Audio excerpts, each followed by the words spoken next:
I wanted to begin by asking, do we all possess a degree of narcissism? And is a certain degree of narcissism necessary to be a healthy, functioning human being? Yes, the answer is yes, and it is. Narcissism is a trait. And as a trait, it's probably hereditary. There's probably a genetic component that determines how much narcissism we're going to have. But everyone has a modicum of narcissism. Everyone has narcissism to some degree. Now, narcissism can be healthy, and when narcissism is healthy, it is at the foundation of the regulation of self-esteem and self-confidence and a sense of self-worth. Narcissism also allows us to redirect various energies. It's kind of a channeling mechanism for various energies, and so it's at the root of ambition and working hard and accomplishing things and so on. And so narcissism is good for you, actually. But like everything else that is healthy, it can go awry. It can become malignant or cancerous. And so that's when we use the phrase pathological narcissism. Now, my understanding of it from my deep reading, lo these many years, wonder why, is that the narcissist, the true narcissist, and I do want to get to the other end of the spectrum, but we'll walk there to the malignant narcissist. Do they know, A, how bad they are? And B, is it true that true narcissistic personality disorder is really resistant to treatment? We'll start with the first question, which is always a good idea. And they are aware of their actions and the impacts that their actions are having on other people. So it is not true that narcissists are not self-aware. They know exactly what they're doing, and they know exactly what are the consequences and outcomes of their choices, decisions, and ultimately actions. However, they're completely unaware of their motivations. And because they are unaware of motivation, they kind of come up with a narrative that would explain why they're doing what they're doing. And so the narrative is always self-justifying. We call it an ego-syntonic narrative. It's a narrative that makes the narcissist feel good about himself or herself. It's a narrative that provides the narcissist with the kind of context and motivation and attitude that would render the narcissist's actions socially acceptable in the narcissist's eyes. So a narcissist would never say about himself, I'm saying himself, half of all narcissists are women, but a narcissist would never say about himself, I'm a bad person. He would say, I'm giving you tough love, or I'm doing this for your own sake, or I'm trying to save you, or you are not aware and I'm waking you up. Or so there will always be some kind of storyline or some kind of fiction or some kind of narrative that would justify what the narcissist is doing. As to the second question, depends how you define narcissism, and depends how you define treatment, and depends how you define healing, and so on and so forth. It's a lot more complex than it sounds. In a nutshell, we are in clinical settings perfectly able to induce in the narcissist what we call behavioral modification. So we're able to change the narcissist's behaviors. We are able to render the narcissist less antisocial, less abrasive, less obnoxious, more palatable, easier to live with. We can do this in therapy. There's a variety of treatment modalities, from schema therapy, some variants of CBT, cognitive behavior therapy, and so on and so forth, and they're pretty successful at accomplishing this. The problem with behavior modification, it is short-term, so you need a lot of maintenance sessions. Otherwise, the effect of the therapy wanes and kind of vanishes, dissipates, and the narcissist reverts to form, to ill form, if I may add. That's the first problem. And the second problem is that the narcissist's behaviors are not always the main issue, are not always the main problem. Because there are many people who misbehave. There are many people whose misconduct is egregious, and they're not narcissists. The problem with the narcissist is not so much the narcissist's behaviors and choices and decisions, which are always kind of malevolent, if you wish. But the problem is the narcissist's personality, the narcissistic core, the narcissistic identity, and how interacting with the narcissist within a fantastic space, the fantastic space the narcissist foists on you, how this impacts you in the long term. When you say fantastic space, Sam, could you define that and describe that a bit? Yeah, the narcissist offers you a deal.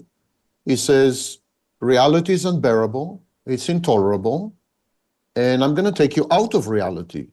I'm going to shield you. I'm going to create a firewall between you and reality. And I'm going to transport you into a Disneyland kind of a fantasy. And you're going to inhabit this fantasy. And within this fantasy, you are perfect. You're a perfect being.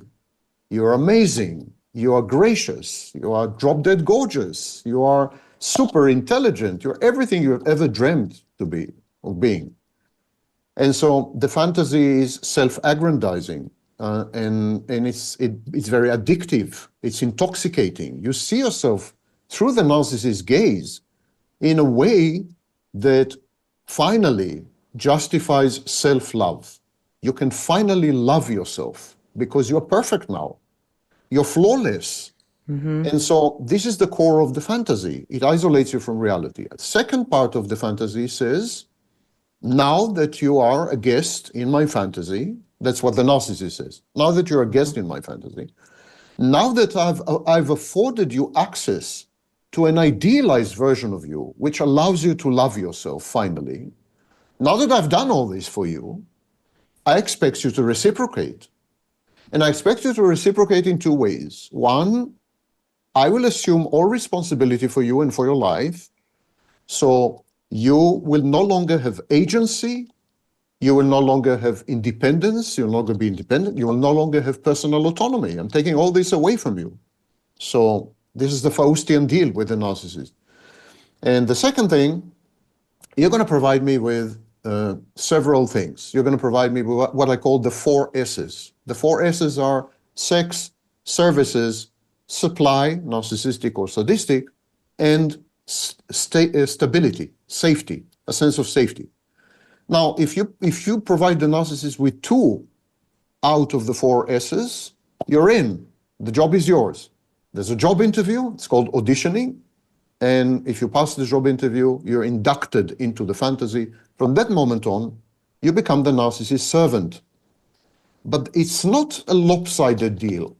It's not a lopsided deal because many victims of narcissists have never experienced self-love before. Rosenberg calls it a self-love deficit. And so, and here is the narcissist, and through his gaze, and within the fantastic space that he laboriously constructs for you, he makes you feel safe, he makes you feel perfect, he takes away all the drudgery of life and all the responsibilities and all the need to make decisions and choices which might turn out to be the wrong ones. And he kind of regresses you, he infantilizes you, and now you're a baby. You're his baby. And as a baby, you're entitled to unconditional love. And as a baby, you're safe. And as a baby, all your needs are taken care of. And as a baby, nothing bad would ever happen to you. And of course, as a baby, you never get to make decisions and choices or to have friends or whatever.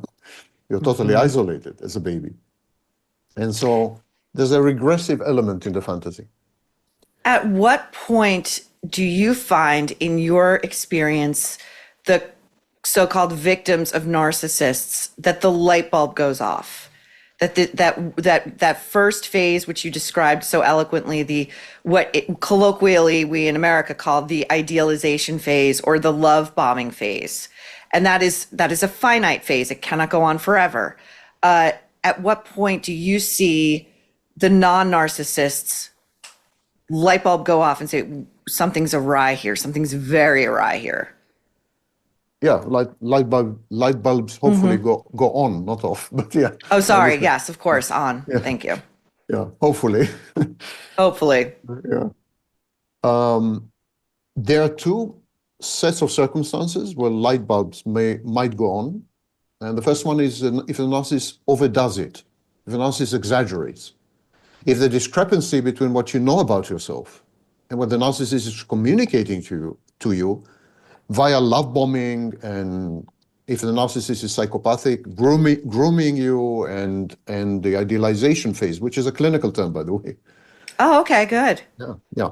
Idealization is a clinical term. So I was trying to avoid clinical terms. So, but yeah, you're right. The correct term is idealization. So within this phase, the narcissist might overdo it, and then you kind of feel you feel the discrepancy.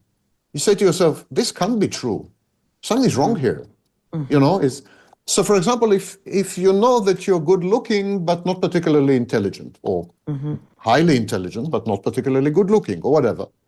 And here comes the narcissist and says that you're the most beautiful person or woman he has ever seen in his life. And simultaneously, you far exceed Albert Einstein's IQ and so on. If you have a minimal self-critical capacity, a minimum of introspection, a minimum self-awareness, this is a light bulb moment, because you're going to wake up, you're going to say, he's manipulating me. He's just trying to manipulate me. And so this is one option.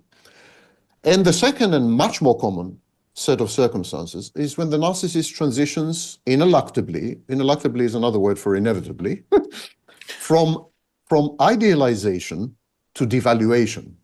Now, devaluation is a built-in feature within the shared fantasy. It's not a bug, it's a feature. The narcissist must devalue you in order to discard you. And the narcissist must devalue you and must discard you because you are his mother. And he is reenacting early childhood conflicts with the maternal figure. We'll not go there. But at some point, the narcissist begins to reverse course. And instead of intelligent, you become stupid. And instead of drop dead gorgeous, you are merely drop dead, and so on and so forth. And this sudden shift, and it's very abrupt, and it has nothing to do with external circumstances. Unlike a lot of misinformation online, it's not that you have criticized the narcissist, or you did not adhere to the narcissist's demands, and then the narcissist devalues you. The narcissist would devalue you even if you are the most obsequious, submissive, catering to all his needs, and he would still devalue you. It's about him, not about you. And at that point, of course, you wake up. At that point, you wake up. Yes, there's no winning. There's no winning with a true narcissist. No. Do you love olive oil? If so, have you ever tasted it farm fresh? If not, your first taste will be a revelation. Just born of earth and tree, farm fresh olive oil is bright, vivid, grassy. It's like a garden in a bottle, and it adds amazing flavor to all of your meals. Listen, if we insist on fresh milk and eggs, fresh meat and fish, fresh fruits and veggies, we should insist on fresh olive oil, because in every case, freshness makes a huge difference in flavor and in nutrition. But you'll never find fresh olive oils in supermarkets where they can sit on the shelf for months or even years. Prove the difference to yourself with a free $39 bottle direct from an award-winning artisanal farm. Pay just $1 to help cover shipping, and your $39 bottle is free, courtesy of TJ Robinson, known worldwide as the olive oil hunter. TJ searches the world for the best tasting olive oil, and he ships it direct at peak farm fresh flavor and nutrition. Try your first bottle free with no obligation or commitment to buy anything. For your free $39 bottle, go to farmfresh222.com. That's farmfresh222.com, farmfresh222.com.